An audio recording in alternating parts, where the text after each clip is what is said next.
Hi everyone, my name is Keith. I'm a machine expert with USACLEAN for over 11 years, and this is the X26R Rider Scrubber.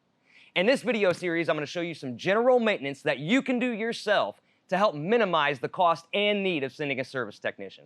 Okay, so you need to replace your recovery tank lid gasket because it's damaged, it's torn. Very simple. Just take it and pull it out, just like that. Get your new one.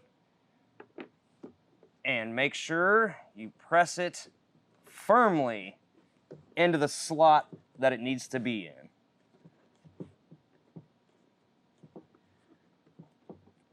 Doesn't matter where you start, just as long as you get it in snug.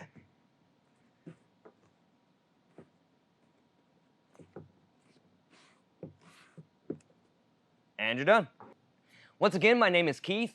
For all the parts listed in today's video, plus thousands of diagrams and how-to repair guides, be sure to click the link in the description below or visit us on the web at USACLEAN.com.